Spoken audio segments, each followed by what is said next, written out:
Welcome to MN पाठशाला।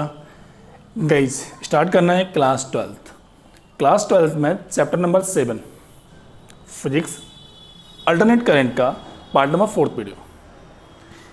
इससे पहले गाइज हमने पार्ट नंबर 3 वीडियो में आर सर्किट को पढ़ा था, मतलब प्योर रेसिस्टेंस सर्किट को पढ़ा था। अब हमें स्टडी करना है सी सर्किट्स को। सी का मतलब सर्किट विथ कैपेसिटेंस या कैपेसिटर सर्किट। अब गाइज इस सी सर्किट में जो रूल्स फॉलो करने हैं बिल्कुल आर वाले करने हैं। जो आर वाले सर्किट जो सॉल्व किया था हमने, तो वहाँ पे 7 स्टेप्स फॉलो किए थे। उन सारे स्टेप्स को यहाँ रिवाइज भी करना है और उन्हीं स्टेप्स को यहाँ फॉलो करना है। आर सर्किट वॉच नहीं किया है, डिस्कशन बॉक्स में जाइए, लिंक अवेलेबल है, आप वहाँ से वॉच कर सकते हैं या चैनल की प्लेलिस्ट से निकाल लीजिए, वहाँ पे मिल जाएगा आपको। गाइज बात करेंगे सी सर्किट के लिए। सबसे पहला स्टेप इसका आता है कि डायग्राम बनाइए। तो डायग्राम में सी की बात की है, कैपेसिटेंस की बात की है, तो एक कैपेसिटेंस लगा दीजिए और एक सोर्स ऑफ करंट को लगा दीजिए। डायग्राम बन गया, ठीक है। तो यहाँ पर सी कैपेसिटेंस लगा हुआ और ये सोर्स ऑफ करंट लगा, जिसका ईएमएफ जो होता है वो E = E0 sin omega T होता है। और याद रखिएगा सर्किट कोई सा भी हो, E की वैल्यू हमारी यही रहेगी, E = E0 sin omega T, that is EMF for the alternate current. अब गाइज हमें क्या करना होता है अगले स्टेप्स में। फर्स्ट स्टेप हो गया डायग्राम, दूसरा इक्वेशन ई की हो गई। अब इस ई की इक्वेशन को सॉल्व करने के बाद में यहाँ से आई की वैल्यू को निकालना है, ठीक है। और उसमें यूज किसा करना है, सी के फॉर्मूलेज का यूज करना है, ठीक है। तो यहाँ पे देखिए हमें ये मालूम है कि सी इक्वल टू क्या होता है बच्चों। सी इक्वल टू होता है Q/V वोल्ट। ये सी कैपेसिटर इक्वल टू होता है C = Q/V। अब गाइस जो V होता है वही तो E होता है। ईएमएफ और वोल्टेज एक ही बात होती है, दैट इज वाई यहाँ पर हम रिप्लेस कर लेंगे। यहाँ से हो जाएगा V = Q/C। Now place the value here. तो बच्चों जब यहाँ प्लेस करेंगे E और V एक ही बात है, मतलब इसको हम कह सकते हैं कि E = Q/C। तो इस E की वैल्यू को यहाँ प्लेस करेंगे तो क्या हो जाएगा, Q/C = E0 sin omega T, ठीक है। किसे कैपेसिटेंस वाले फॉर्मूले से जो वोल्ट पोटेंशियल होता है हमारा V, वही हमारा ईएमएफ होता है। एक ही बात है, V और E की वैल्यू एक ही होती है, that is why guys C = Q/V। यहाँ से V की वैल्यू प्लेस की, Q/C को रिप्लेस कर दिया यहाँ पे हमने, ठीक है। अब C को ट्रांसफर करेंगे इस तरफ, मल्टीपल हो जाएगा क्रॉस। स्टार्ट करने से पहले चैनल को अभी सब्सक्राइब करिए ताकि आपको CSE के लेटेस्ट वीडियोस और नोटिफिकेशन मिलते रहें। Q = C क्रॉस कर लेंगे तो हो जाएगा C E0 sin omega T, ठीक है। अब गाइज इस इक्वेशन को करते हैं differentiate both side. Differentiate both side with respect to time. Time के साथ में इसको डिफरेंशिएट कर देते हैं, ठीक है। तो इसको डिफरेंशिएट करना है, differentiate both side with respect to time. Time T की रिस्पेक्ट में दोनों तरफ डिफरेंशिएट करना है, ठीक है। तो कैसे करेंगे, Q लिखा होता है और यहाँ लिख दीजिए d/dt। d/dt का मतलब differentiate with respect to time हो जाएगा। इस तरह भी करना है तो यहाँ हो जाएगा = d/dt और यहाँ हो जाएगा C E0 sin omega T, C E0 sin omega T, C E0 sin omega T, okay.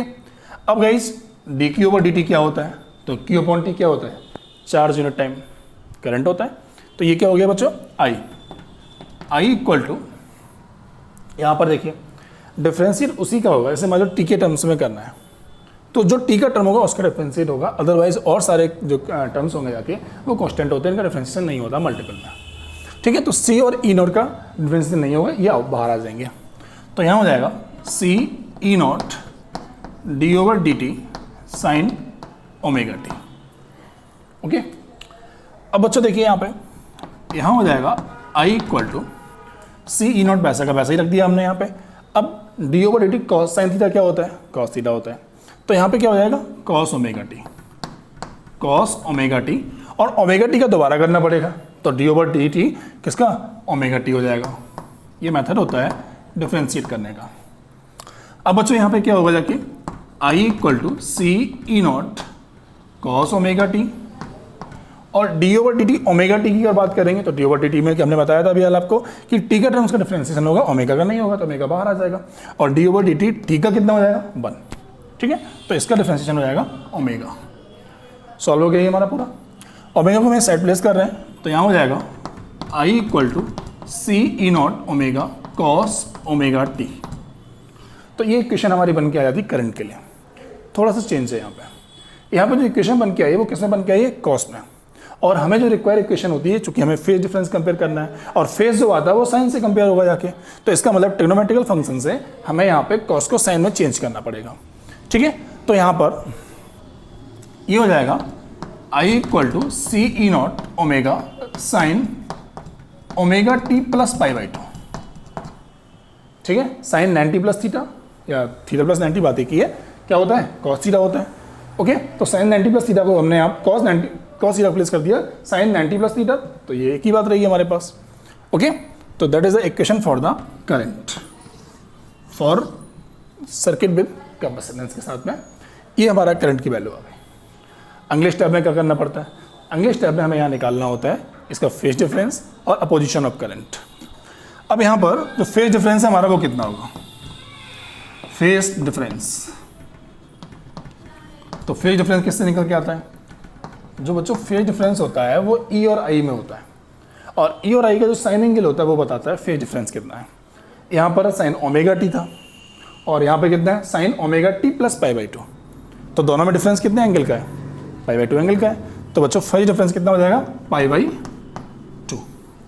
इसके अलावा एक चीज़ और कंफर्म हो रही है कि sign omega T plus pi by 2 मतलब आई जो है वो ओमेगा टी से 90 आगे है, तो इसका मतलब आई लीड कर रहा है किसको, ई को, आई लीड्स ई, आई आगे और ई पीछे है, तो या ये भी कह सकते हैं और ई लैग्स आई, मतलब ई जो है पीछा कर रहा है किसका, आई का, ठीक है। कहाँ से निकल के आया, इस फेज से निकल के आया, और ये फेज डिफरेंस कितना है, पाई बाई 2 का फेज डिफरेंस है।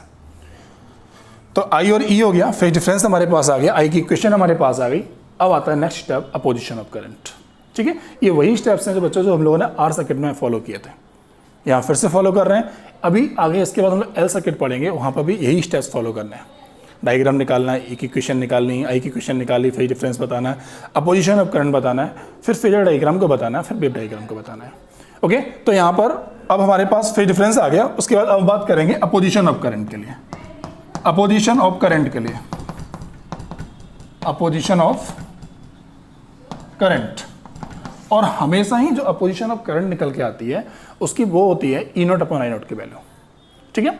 तो अपोजिशन ऑफ करंट कैसे निकाल के आएंगे, अपोजिशन ऑफ करंट होता है E not upon I naught, E not upon I not.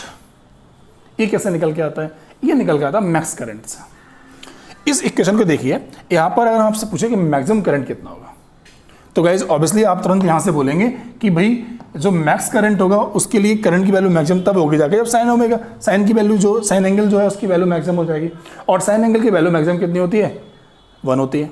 तो इसका मतलब मैक्स करंट तब मिलेगा जाके, आई नॉट तब मिलेगा जब इसकी वैल्यू 1 होगी।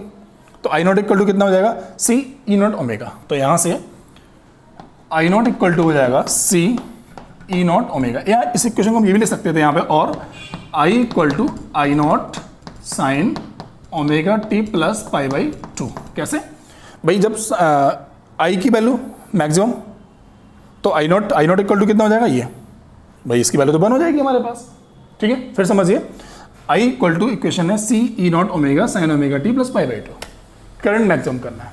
तो आई नॉट की वैल्यू कितनी होगी, तो आई नॉट की अकेली वैल्यू होगी जाके ये सी ई नॉट ओमेगा। तो आई इस चीज़ को लिख रहे हैं आई नॉट यहाँ पे, इसी में रिप्लेस कर दिया, I equal to I naught sine omega T plus pi by 2, ठीक है। अब इसी इक्वेशन से जो हमने यहाँ पे निकाला ना, ये मैक्सिमम करंट कितना है, मैक्सिमम करंट कितना है, I naught equal to C E naught omega, क्योंकि इसके आगे वाली वैल्यू कितनी हो गई है, 1 हो गई है। तो I naught equal to C E naught omega, इसी इक्वेशन से क्या निकालना है, E not upon I naught को निकालना है, ठीक है। तो यहाँ से E not upon I naught क्या हो जाएगा बच्चों, यहाँ से E not upon I naught हो जाएगा E naught divide by I dot equal to 1 upon C omega, ठीक है। जैसे हमारा आर सर्किट था उसमें अपोजिशन ऑफ करंट को हम आर से नोट करते रेसिस्टेंस से, वैसे ही सी सर्किट का भी रेसिस्टेंस है और इसका सिंबल जो होता है वो होता है एक्स सी, मतलब ये बराबर होगा जाएगा किसके, एक्स सी के, या ये कह सकते हैं X equal to E not upon I not, और इसकी वैल्यू कितनी आई 1 अपॉन सी ओमेगा आई। तो यहां से कह सकते हैं X C equal to 1 upon C omega, that is the opposition of current in C circuit. Okay, अब इस अपोजिशन से हम देखते हैं कि कौन सा करंट इसमें अलाउ होगा, स्टेडी करंट अलाउ होगा या एसी अलाउ होगा। ठीक है, तो यहां पे क्या होता है, फॉर एसी अल्टरनेट करंट, और जब अल्टरनेट करंट लगेगा हमारा तो ऑब्वियसली गाइस अल्टरनेट करंट की जो फ्रिक्वेंसी होती है वो मैक्सिमम होती है, तो omega becomes maximum, omega maximum, W की जो वैल्यू, ओमेगा की वैल्यू जो है एसी के लिए मैक्सिमम रहती है, कितनी होती है 50 हर्ट्ज फ्रिक्वेंसी होती है इसकी, तो ओमेगा मैक्सिमम रहेगा।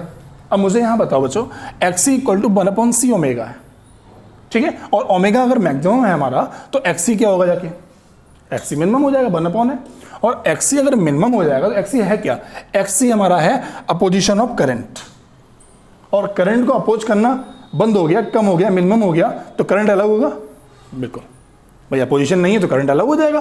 तो इसका मतलब एसी वाले के लिए ओमेगा की वैल्यू मैक्सिमम है, तो एक्सी की वैल्यू कैसी हो जाएगी, एक्सी मिनिमम हो जाएगा, तो क्या होगा एसी अलाउ, एसी को अपोज नहीं होगा, अपोज नहीं होगा तो क्या होगा, एसी करंट इस सर्किट में अलाउ होगा। ठीक है, अब बात करते हैं डीसी के लिए। तो गाइस डीसी की फ्रीक्वेंसी कितनी होती है, the frequency of direct current या स्टेडी करंट इज 0। डीसी की फ्रीक्वेंसी बच्चों 0 होती है, और जब फ्रीक्वेंसी 0 है हमारी तो ये 0 हो जाएगी, और 1 अपॉन 0 की वैल्यू कितनी है, इन्फिनिटी। तो इन्फिनिटी अगर हो जाएगी तो एक्स तो बहुत मैक्सिमम हो गया, और एक्सी हमारा है क्या, एक्सी है अपोजिशन, करंट को अपोज करना मैक्सिमम हो गया, करंट अलाउ होगा नहीं, तो इसका मतलब डीसी अलाउ नहीं होगा। ठीक है, तो यहाँ पे एक नंबर ये लिखेंगे फर्स्ट पॉइंट फॉर एसी के लिए, और सेकंड पॉइंट होता है फॉर डीसी के लिए, डीसी ओमेगा मिनिमम हो जाएगा, और ओमेगा मिनिमम मतलब 0 हो जाएगा, और अगर 0 हो जाएगा तो एक्सी क्या हो जाएगा, मैक्सिमम हो जाएगा, और एक्सी अगर मैक्सिमम हो जाएगा तो डीसी डज नॉट अलाउ। तो याद कर लीजिएगा कैपेसिटेंस में केवल एसी अलाउ होता है, डीसी अलाउ नहीं होता है। ओके, इसमें हम केवल अल्टरनेट करंट ही पास करेंगे, डीसी पास नहीं कर सकते हैं, ये कंडीशन आ गई। तो ये टॉपिक है अपोजिशन ऑफ करंट का। फिर से याद कर लीजिएगा, फर्स्ट डायग्राम ई की इक्वेशन सॉल्व करके उससे हमने आई की इक्वेशन निकाली, आई को मैक्सिमम इक्वेशन लिखी इसकी हमने, लिखने के बाद फेज डिफरेंस लिखा हमने इसका, फिर अपोजिशन ऑफ करंट में एसी डीसी को बताया। ठीक है, और इस वाले में फेज डिफरेंस में कौन सा किसको फॉलो कर रहा है वो बताया था। फेज डिफरेंस कितना है, π/2 is the phase difference. Okay, इन स्टेप्स के बाद में अब नंबर आता है बच्चों हम लोगों का फेजर डायग्राम के लिए। फेजर डायग्राम फेज डिफरेंस से ही बनता है। ठीक, तो पहले इसको नोट कर लीजिएगा, फिर हम लोग बात करेंगे इसके फेजर डायग्राम के लिए और दूसरा वेव डायग्राम के लिए। अब फेजर डायग्राम कैसे बनाना होता है, तो उसके लिए सबसे पहले 4 लाइन्स करिए, ये that is a O point, और पहले शो करिए ई को, और ई का फेस कितना है ओमेगा टी। ठीक है, तो यहाँ पर ये मान लिया हमने, that is the line for the EMF, और phase is the omega T. इस जगह पे एंगल π/2 होता है, इस जगह पर पाई होता है, ठीक है, और यहाँ पर 3π/2 होता है, और यहाँ पर 2π time t/4 times, t/2 times, और यहाँ पर होता है 3t/4 टाइम्स, और ये कंप्लीट 4 राउंड्स किए हम लोगों ने, तो इसका 4 पार्ट्स। इस तरीके से डायग्राम पहले बनाइए ई का। अब देखिए आई का फेस कितना है या फेज डिफरेंस कितना है, तो आई जो है 90+ है, इसमें फेज डिफरेंस π/2 है, और आई जो है लीड कर रहा है, तो इसका मतलब ई से आगे आई होगा, तो ऑब्वियसली बच्चों आई कहाँ होगा, इससे 90+। तो अगर ओमेगा टी ये वाला एंगल है तो ओमेगा टी प्लस π/2 क्या हो जाएगा, दैट इज अ आई। ठीक है, और इस तरीके से अगर हम देखेंगे तो जैसे मान लीजिए ई हमारा अभी यहाँ पे था, इस जगह पे ये ई की वैल्यू है, और जब इधर घूम के जाएगा तो ये वाला बी की वैल्यू कहाँ हो जाएगी, इस जगह, तो ई कैसा होगा, ऊपर इंक्रीज करेगा। ठीक है भाई, यहाँ पे ई थी तो इसकी वैल्यू ये है, और जब ये घूम के यहाँ पे टर्न होकर यहाँ पे पहुंचेगा तो ई वैल्यू यहाँ, तो ई अब बढ़ जा रहा है, 0 से π/2 की ओर जा रहा है, और आई कहाँ जाएगा, पहले आई की वैल्यू अभी तो ये वाली है हमारे पास, और जब ये राउंड करके यहाँ पे आ जाएगा तो ये हो जाएगी, तो इसका मतलब आई कहाँ जा रहा है, डाउनवर्ड, ई अपवर्ड, आई डाउनवर्ड, और फेज डिफरेंस कितना है 90, और ये डायग्राम जो होता है that is called the phasor diagram. ठीक है, अब इसी से बनाना होता है वेव डायग्राम। तो अब बनाना है वेव डायग्राम। तो वेव डायग्राम में सबसे पहले आप ई का डायग्राम बना लीजिए, यहाँ पे बनाते हैं, ई का बना लीजिए, ये वाला, ये मैक्सिमम ईएमएफ है, बिल्कुल ऐसे ही यहाँ पे 0 है, टाइम टी है यहाँ पे, ये π/2 एंगल है, ठीक है। यहाँ पर पाई एंगल है, ये वाला यहाँ पर 3π/2 एंगल होगा जाके, और यहाँ पर 2π एंगल है। टाइम के 4 पार्ट्स करेंगे, और यहाँ पर हो जाएगा t/4 टाइम्स, ये हो जाएगा t/2 टाइम्स, 3t/4 टाइम्स और t टाइम्स, ठीक है। ये टाइम और EMF का ग्राफ है। अब इसी ग्राफ में शो करना होता है आई को, और इसी को बोलते हैं वेव डायग्राम।